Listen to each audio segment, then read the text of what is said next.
नमस्कार। लोकसभा 2024 का चुनाव का मुद्दा है क्या? सवाल इसलिए पैदा होता है कि बार बार प्रधानमंत्री श्री नरेंद्र मोदी जी चुनाव कैंपेन के दौरान मुद्दा बदल रहे हैं, गोल पोस्ट चेंज कर रहे हैं। पहले उन्होंने कहा कि कांग्रेस अगर सत्ता में आई तो आपके घरों के जो महिलाएं हैं उनके गले का मंगलसूत्र तक छीन लेगी और उसको दे देगी किसको? ज्यादा बच्चा पैदा करने वाले घुसपैठियों को। और घुसपैठिया कौन है? मुसलमान। वो साफ साफ इतनी बड़ी नफरत वाली बयान बड़े आराम से बोल गए। बोल तो गए प्रधानमंत्री मोदी जी, लेकिन फंस गए। प्रधानमंत्री मोदी जी बार बार आजकल चुनाव के भाषण के दौरान अपने ही बातों में फंसते नजर आ रहे हैं। अब कांग्रेस ने पलटवार किया कि आपको चैलेंज है कि आप दिखाइए कि हमने कब और कहां ये बातें घोषणा पत्र में कही है, क्योंकि चुनाव में घोषणा पत्र में जो बातें होती है उसी पर चुनाव लड़े जाते हैं, उसी पर मुद्दे बनते हैं और बिगड़ते हैं। किसका मुद्दा प्रभावी है, कौन सा मुद्दा जनता से सरोकार रखता है, ये हर चुनाव में होता आया है। और इसके अलावा जो लोकप्रिय नेता होता है उनके भाषणों में है क्या, ये भी चुनाव का चर्चा का विषय बनता है और उससे भी नैरेटिव सेट होता है। लेकिन इस बार पहले फेज का जो चुनाव हुआ 102 सीटों पर, उसके बाद लगता है कि मोदी जी गड़बड़ा गए। गड़बड़ा इसलिए गए हैं, अब एक नया डाटा आया है। कांग्रेस ने एक नया डाटा लेकर आज प्रेस कॉन्फ्रेंस किया। कहा कि प्रधानमंत्री कहते हैं कि मंगलसूत्र तक कांग्रेस दे देगी मुसलमानों को, जो कि गैर विवादित बयान है और चुनाव आयोग में इसकी कंप्लेन भी हो चुकी है।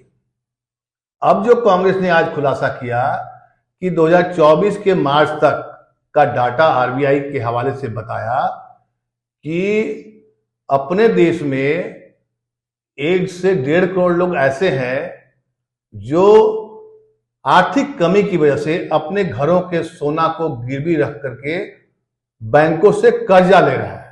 और इसकी रकम कितनी है पता है आपको? 1 लाख करोड़ रुपए। अब समझिए कि 1 लाख करोड़ रुपए सोने को गिरवी रखा जा रहा है। कहां? बैंकों में। ये डाटा आरबीआई का आज कांग्रेस ने प्रेस कॉन्फ्रेंस में बताया। यहां सोचने वाली बात यह है कि घरों में सोना कैसे होता है। वो मैक्सिमम हम लोग जानते हैं, हर घरों में होता है कि जो सोना होता है महिलाओं का आभूषण होता है। महिलाओं के गले में मंगलसूत्र सोने का बनता है, चाहे कान की बालियां हो, चाहे हाथ का कंगन हो, कुछ भी, सभी चीज सोने का जो भी मामला होता है आमतौर पर घरों की महिलाओं के जिम्मे होता है और उनका ही एक तरह से गहना होता है। सोना गहना होता है महिलाओं का और उसको गिरवी रखा जा रहा है बैंकों में। और ये डाटा कितना आया है?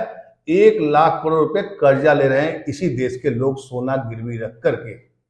सोचिए, प्रधानमंत्री कह रहे हैं कि नहीं, कांग्रेस सत्ता में आएगी तो घुसपैठियों को आपके घरों के सोना, यानी यहां तक कि मंगलसूत्र तक उन्होंने बात कही, जो बड़ा चर्चा का विषय है और डिबेट में आजकल बोला जा रहा है। और दुर्भाग्य की बात समझिए इस बात को कि इस देश के लोग कर्जे में डूबे हुए हैं।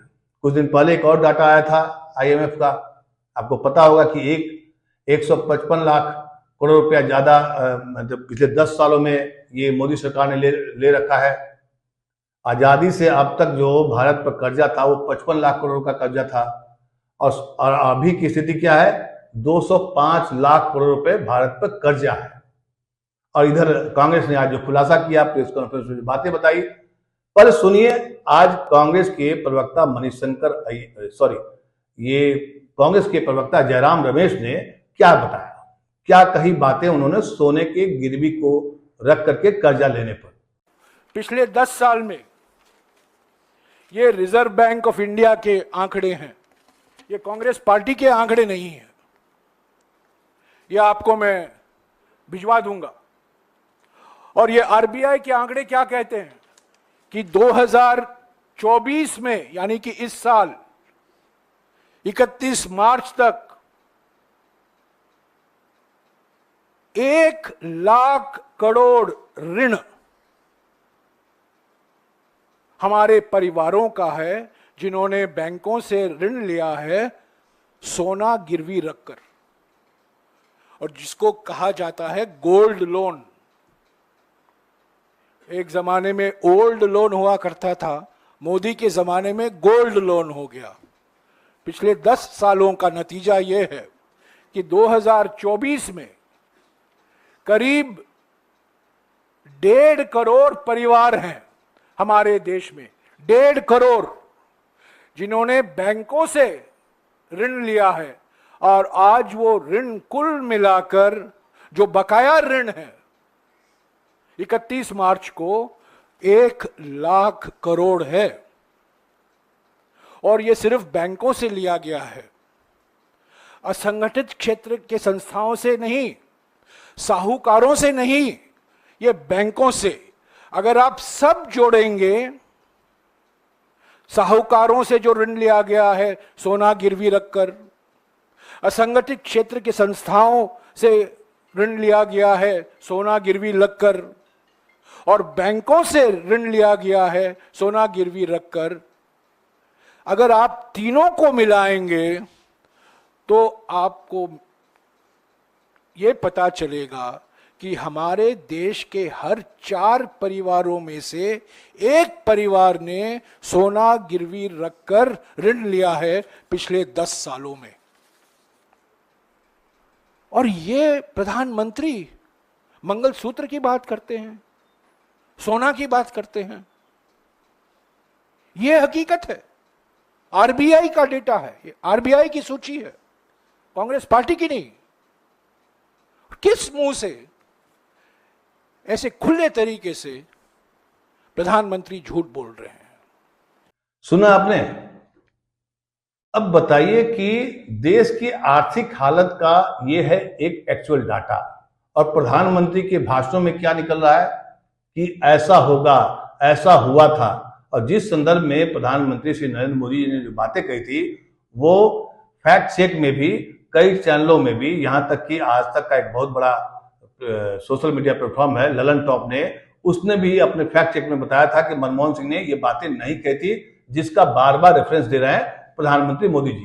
हालांकि आपको पता है कि इस बयान के आने के बाद दुनिया भर में जब इसकी खिल्ली उड़ाई गई, दुनिया भर के मीडिया रिपोर्ट्स में जब ये खबरें आई कि भारत के प्रधानमंत्री और इस देश का सबसे बड़ा लीडर नफरत भरा बयान दे रहा है एक कम्युनिटी के खिलाफ, तो उस पर प्रतिक्रिया आने के बाद प्रधानमंत्री थोड़ा संभले, और नेक्स्ट डे जब भाषण दे रहे थे तो उन्होंने कहा कि हमने तो सऊदी अरब के प्रिंस से भी हज में महिलाओं के कोटे को बढ़ाने को कहा था। मतलब कि 3 तलाक का मुद्दा उन्होंने उठाया, मतलब एक तरह से कवर अप करने की कोशिश तो की प्रधानमंत्री मोदी जी। लेकिन प्रधानमंत्री के भाषणों का अगर आप पूरा सही तरीके से विश्लेषण करें या सुने तो आपको लगेगा कि प्रधानमंत्री जी गड़बड़ा गए हैं, फंस गए हैं जाल में। और वो चर्चा कर रहे हैं किसकी? अपनी कम चर्चा कर रहे हैं, और चर्चा कर रहे हैं कांग्रेस के मैनिफेस्टो की। और कांग्रेस के मैनिफेस्टो को पहले उन्होंने कहा था कि ये मुस्लिम लीग से जुड़ा हुआ है और मुस्लिमों के लिए है। मतलब एक तो उनके कई नेता बोल रहे हैं कि ये पाकिस्तान के लिए बना हुआ है, कोई नेता तो यहां तक कह दिया।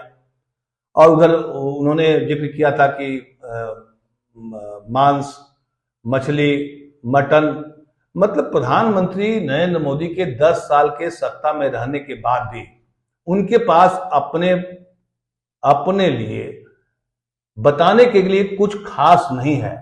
वो कहते हैं, बीच में कहते हैं कि हमने ये किया, हमने उज्ज्वला योजना किया, लेकिन कई बार आप देखेंगे कि वो अक्सर आजकल प्रधानमंत्री जी कांग्रेस को घेरने का प्रयास कर रहे हैं। तो इसका मतलब क्या हुआ कि कांग्रेस का प्रचार कर रहे हैं। कल तक तो आप ये कह रहे थे, बीजेपी के नेता लोग कहते हैं कि राहुल गांधी के आने से क्या होता है, फायदा होता है बीजेपी को, क्योंकि राहुल गांधी को देखकर लोग वोट देते हैं और उनको एक पप्पू की छवि बनाने की कोशिश की थी बीजेपी के नेताओं ने। ये कल तक कहते थे बीजेपी के नेता, आज कांग्रेस के नेता ये कहते हैं कि नहीं, अब तो प्रधानमंत्री मोदी जी हमारे मैनिफेस्टो की चर्चा करके दुनिया को बता रहे हैं। मतलब अपनी मैनिफेस्टो की बात नहीं कर रही है बीजेपी, या प्रधानमंत्री मोदी जी अपनी बात नहीं कर रहे हैं कि पिछले 10 साल में मैंने ये किया है और आगे भी ये करूंगा, ठोक कर करूंगा। वो सपना दिखा रहे हैं 2047 का। सोचिए, चुनाव हो रहा है 2024 में, बात हो रही है 2047 की। तो इसके पहले इस तरह के भाषण कभी किसी ने देश ने नहीं सुना था, क्योंकि चुनाव मुद्दे पर लड़े जाते हैं और आज का मुद्दा क्या है, देश की आज की समस्याएं क्या है, कौन नेता कितना दमखम रखता है, क्या उसके मैनिफेस्टो में लिखा हुआ है। चुनाव तो हमेशा से इसी बात पर लड़ा जाता रहा है और लड़ा भी जाएगा। लेकिन पहले फेज के चुनाव के बाद ऐसा कहा जा रहा है, राजनीतिक पंडितों का यह भी कहना है कि प्रधानमंत्री मोदी जी घबरा गए हैं और उनकी घबराहट उनके भाषणों में भी साफ साफ दिखाई पड़ रही है। और अब तो यहां तक कि वो आज उन्होंने विरासत की बात कर दी, विरासत की बात कर रहे थे कि कांग्रेस विरासत कानून को फिर से लाने जा रही है, आपके संपत्ति को सरकारी संपत्ति बता देगी। तमाम ऐसी बातें प्रधानमंत्री मोदी के मुंह से सुन करके कई लोग सवाल कर रहे हैं कि प्रधानमंत्री को हो क्या गया है, कहां बौखला गए हैं, कहां जा रहे हैं, उनका मकसद क्या है। सेकेंड फेज का अब इलेक्शन कल होने वाला है, 26 अप्रैल को सेकेंड फेज का चुनाव होगा। अब सेकेंड फेज में क्या रिपोर्ट्स आती है, उसके बाद फिर मुद्दा क्या बनाएंगे प्रधानमंत्री मोदी जी, अब ये भी किसी को पता नहीं है। दुर्भाग्य इस देश का ये है कि नफरत भरे बयान, धर्म और जाति के नाम पर वोट मांगे जा रहे हैं, खुल करके बोले जा रहे हैं बात को, और चुनाव आयोग सोया हुआ है। इसी चुनाव आयोग में 2 सदस्यों की नियुक्ति को लेकर के काफी हंगामा हुआ था, लेकिन चुनाव आयोग के पहले प्रेस कॉन्फ्रेंस और उसके बाद जिस दिन चुनाव होता है उसके एक दिन पहले मुख्य चुनाव आयुक्त का देश के नाम संबोधन आता है। उसके बाद क्या चल रहा है चुनाव आयोग में, क्या हो रहा है, कहीं कोई कुछ खास दिखाई नहीं पड़ता है। और आप टेलीविजन चैनल पर, सोशल मीडिया में जहां भी देखेंगे, नफरत इतनी ज्यादा फैलाई जा रही है। इसके पहले चुनाव में इस तरह से वोट नहीं मांगे गए थे, आप रिकॉर्ड निकाल कर देख लीजिए। धर्म बीजेपी का कोर इशू रहा है, इसमें दो राय नहीं है। बीजेपी शुरू से राम मंदिर को इशू बनाई है, 370 धारा को इशू बनाई है, जाहिर सी बात है। लेकिन इस इशू को भी बनाने में और इसके नाम वोट मांगने में, आपको याद कर लीजिए 2014 का चुनाव, 2014 के चुनाव में बीजेपी का एक ही नारा था कि अच्छे दिन आएंगे।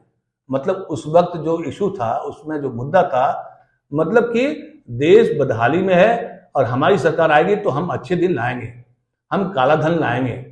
लेकिन 9 जनवरी 2014 को उनका एक वीडियो प्रधानमंत्री मोदी के यूट्यूब पर आज भी पड़ा हुआ है, जाकर देख लीजिए। कैसे वो चिकनी चुपड़ी बातें कर रहे थे, बता रहे थे, देश को कन्विंस कर रहे थे कि हम काला धन वापस लाएंगे, हम काला धन वापस लाएंगे, हम गरीबी हटाएंगे, हम बुलेट ट्रेन लाएंगे, हम अच्छी शिक्षा का व्यवस्था करेंगे, अच्छे स्वास्थ्य की सुविधा देंगे। ये सब नारा गूंजा था 2014 में और जनता ने इसी आधार पर उनको वोट भी दिया था। 2019 में भी उन्होंने अपने 5 साल के काम काज की काफी बातें की थी। पुलवामा अटैक हो गया, उन्होंने कहा कि देश की सुरक्षा हमारी पहली जिम्मेदारी है, और तब देश ने माना भी था कि प्रधानमंत्री के बातों में दम है। लेकिन इस बार का देखिए माहौल क्या है। इस बार अगर सरल शब्द में कहा जाए या राह चलते हुए भाषण में कहा जाए, जो सड़क छाप भाषा कहते हैं हम लोग, जो चाय पर चर्चा होती है, आप कहीं ढाबे पर बैठ गए तो लोग क्या कहते हैं कि अरे वो आए बाएं कर रहा है। मतलब प्रधानमंत्री जो जिनके भाषण को सुनने के लिए पूरा देश ललायित रहता था एक जमाने में, आज पता नहीं क्या हो गया है। उनके मुंह से जो बातें आ रही हैं, जो खबरें आती हैं, जो भाषण देते हैं, और मीडिया जिस तरह से उनको बढ़ा चढ़ा करके, यहां तक कि फैक्ट चेक भी नहीं करता कि मनमोहन सिंह ने तब क्या कहा था, 2006 में जो बातें कही थी, वो इस बार चुनाव का मुद्दा बना हुआ है। अब आप समझिए तो घबराहट किसको है, इसका अंदाजा आप खुद लगा सकते हैं कि कांग्रेस के पास खोने के लिए तो कुछ भी नहीं है, क्योंकि कांग्रेस इस वक्त सबसे बुरे दौर से गुजर रही है। पिछले 2014 के बाद, 2019 के बाद कांग्रेस की ये स्थिति कभी आज तक नहीं रही है, इसलिए खोने के लिए कुछ भी नहीं है। तो जाहिर सी बात है वो उत्साह में है, उसके पास पाने के लिए बहुत कुछ है। लेकिन घबराहट, खौफ या यूं कहिए बौखलाहट, अगर प्रधानमंत्री के भाषणों को सुने और अभी जो आपको मैंने सुनाया कि किस तरीके से इस देश में लोगों ने बैंकों से कर्जा लिया हुआ है सोना गिरवी रख करके। और सोना क्या होता है, महिलाओं का गहना होता है। महिलाओं के गहना में क्या होता है, मंगलसूत्र। मतलब जिस मंगलसूत्र की आप चर्चा करके अपने वोटरों को लुभा रहे थे, बात वहां तक पहुंच गई, निकल के सामने आई कि देश में तो स्थिति बहुत खराब है। दूसरी बात ये भी है, कई जगह आप सोशल मीडिया पर देखेंगे लोग यहां तक कहते हैं कि मुगल का शासन था, चाहे उसके बाद कांग्रेस 70 साल से रही है, कभी आज तक किसी ने किसी के मंगलसूत्र को छीनने का प्रयास तो किया नहीं। तो एक तरह से सरासर झूठ और बेबुनियाद बात है। दूसरी बात, एक और बड़ी बात यह है कि प्रधानमंत्री मनमोहन सिंह ने 2006 में राष्ट्रीय विकास परिषद की मीटिंग में जो बातें कही थी, वो प्रधानमंत्री के कार्यालय में, प्रधानमंत्री आर्काइव में मौजूद है कि उन्होंने क्या बातें कही थी। लेकिन सोचिए, मुद्दों की कमी या मुद्दों को भटकाने का प्रयास, दोनों बात समझ सकते हैं आप।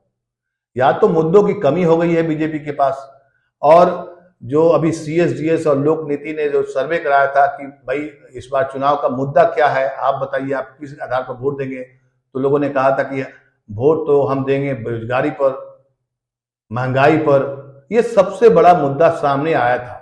और मुझे ऐसा लगता है, या देश को भी ऐसा लगता है, मीडिया में खबरें नहीं आएंगी क्योंकि मीडिया को बता दिया गया है कि हम हिंदू मुस्लिम करेंगे, आप उसको दिखाइए, उसको और गढ़िए, डालिए। आप अंदाजा लगाइए कि मीडिया में फैक्ट चेक नहीं हो रहा है कि 2006 में मनमोहन सिंह ने कहा क्या था। और लेकिन सोशल मीडिया पर आप इसको चेक कर सकते हैं कि जो बातें प्रधानमंत्री मोदी जी बोल रहे हैं वो सरासर झूठ बोल रहे हैं, वो गलत बयानी कर रहे हैं और देश को भटका रहे हैं चुनाव के समय में। मतलब मोदी जी गड़बड़ा गए, फंस गए, बौखला गए। ये शब्द आप कोई भी आप चुन लीजिए, मुझे लगता है तीनों जो शब्द हैं वो मोदी जी के लिए आज की तारीख में फिट बैठ रही है। RBI से जो डाटा आया है, कांग्रेस ने जो जारी किया है, अगर देश के लोगों को पता चलेगा कि आप जो बात कर रहे थे मोदी जी कि कांग्रेस ये करेगी वो करेगी, तो पिछले 10 साल से तो आप हैं। और अभी 2024 का डाटा आया है कि लोग अपने मंगलसूत्र, चूंकि गहना, सोने का गहना अगर कोई बैंक में रख रहा है तो उसमें मंगलसूत्र भी आता है, गहने में मंगलसूत्र पहले स्थान पे आता है।